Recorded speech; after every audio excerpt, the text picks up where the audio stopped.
Nach dem vereitelten Anschlag auf ein US-Verkehrsflugzeug am ersten Weihnachtsfeiertag hat US-Präsident Obama Versäumnisse bei den Sicherheitsbehörden eingeräumt.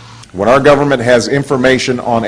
die Regierung Informationen über einen bekannten Extremisten hat und daraufhin nicht handelt, sodass dieser Extremist mit Sprengstoff in ein Flugzeug einsteigen kann und fast 300 Menschenleben gefährdet sind, dann hat es einen Fehler im System gegeben.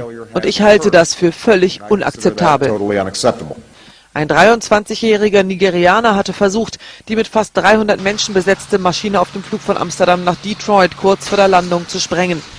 Der Mann wurde jedoch von beherzten Mitreisenden und Besatzungsmitgliedern an der Tat gehindert. Die Al-Qaida im Jemen erklärte auf einer Internetseite, sie habe den Attentäter mit dem Sprengsatz ausgerüstet. What a senior White House official is describing as an attempted act of terrorism in Detroit. Al-Qaeda claims to be behind a failed attack on a U.S. passenger jet. Another location mentioned in connection with the suspect is Yemen, where he told investigators he has contacts in Al-Qaeda. Abdul Muttalib reportedly claims he got his explosive device in Yemen, which is rapidly becoming the new battleground against Al-Qaeda. With the connection to the Fort Hood attacker, he was linked to a cleric in Yemen. That's where Al-Qaeda in the Arabian Peninsula has established its headquarters. This is a concern. Well, you know, think of this as the post-9/11 Al-Qaeda. The bottom line, experts say, Al-Qaeda in Yemen may now be able to attack the United States. Al-Qaeda now has a very strong base in Yemen. Some say it rivals even Pakistan. Now to the Middle Eastern nation of Yemen, where some 30 Al-Qaeda militants have been said to have been killed in a suspected airstrike. The U.S. missile strike, ordered by the president, which killed dozens of Al-Qaeda militants. An action which officials say was necessary to protect American interests. Officials said some 35 suspected Al-Qaeda figures had been killed. Opposition groups said dozens of civilians were also killed. The action represents a major escalation by President Obama in his efforts to go after the terror group in yet another country. Where Al-Qaeda and its allies attempt to establish a foothold, whether in Somalia or Yemen or elsewhere, they must be confronted directly from the White House, which now appears very much hands-on in the efforts to decimate Al-Qaeda wherever it is found. A second attack targeted the site where U.S. officials say an imminent attack against a U.S. asset was being planned. It's going to cost a lot of money to go after Al-Qaeda right now, but it's going to be a lot cheaper and a lot easier than if you wait until the country collapses.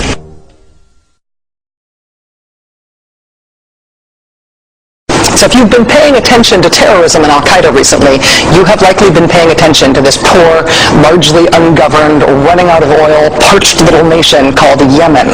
It's rather quietly become, after Iraq and Afghanistan and Pakistan, something akin to America's other war.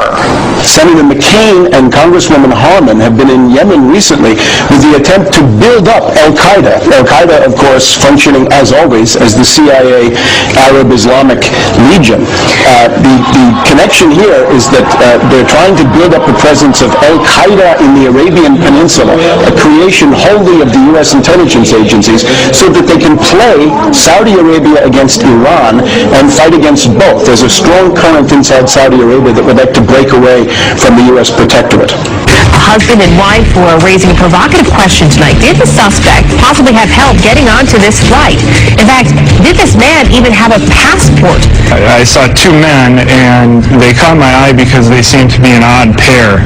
One was what I would describe as a poor-looking black teenager around 16 or 17, and the other man, a age 50-ish, wealthy-looking Indian man, and I was just wondering why they were together.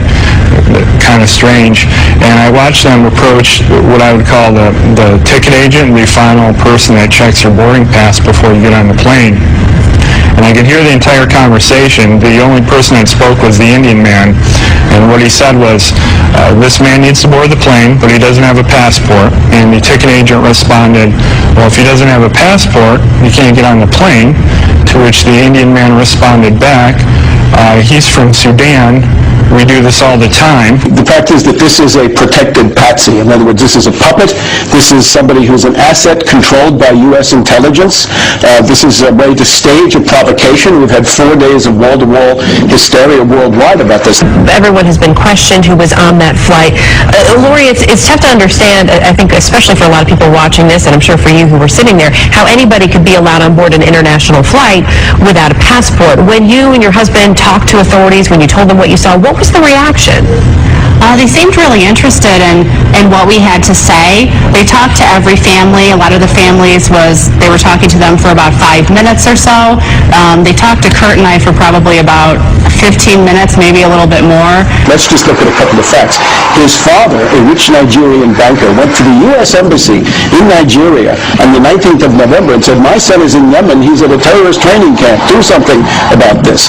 Nevertheless, the son is allowed to buy a ticket in Ghana, paying cash, $2,800 for a one-way ticket.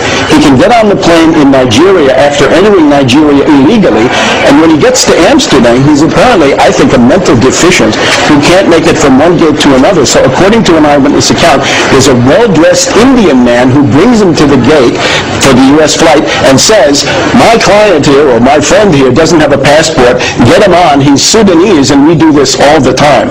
However, the FBI and no other authorities have contacted us since then. And does that seem odd to you, or do you figure that's just part of the investigation? You know, I don't know. It does seem a little bit odd if my husband is the only one that noticed this happening. I would think that we would have been contacted for further questioning, especially now with all of the media that's been contacting us. New axis of evil is what we've heard all over the weekend and now from Obama today. It's Afghanistan, Pakistan understood as one thing, Somalia, and then Yemen. And I would say in terms of countermeasures, it's time to install a mole detector at the CIA and the FBI and fire the head of Homeland Security, Janet Napolitano Incompetano Totalitariano, who doesn't even know her own failure when she sees it, looking at it in the face. We can't know whether these people are complicit or whether they're just incompetent, but they should be fired. Well, aggressive in here and state that Yemen government didn't have any option but to ask Saudi Arabia for military help. This distortion of the truth and trying it's bringing in what we call the Western agenda in here, the criminalizing Iran. I blame Al-Quds Al-Arabi for running such a story without checking its sources, because there is no truth in this story to start with. The other issue in here, this is a continuation of the Obama sort of policy, which is take on from where George Bush left, as what they call it, the chaos in the Middle East, create the bigger Middle East, shaking the whole Middle East, helping and creating new entities and creating more wars. Sana'a Specialized Penal Court held its first session on Saturday. 3 locals stood trial on forming a terrorist group charged and working for the Israelis Mossad intelligence agency.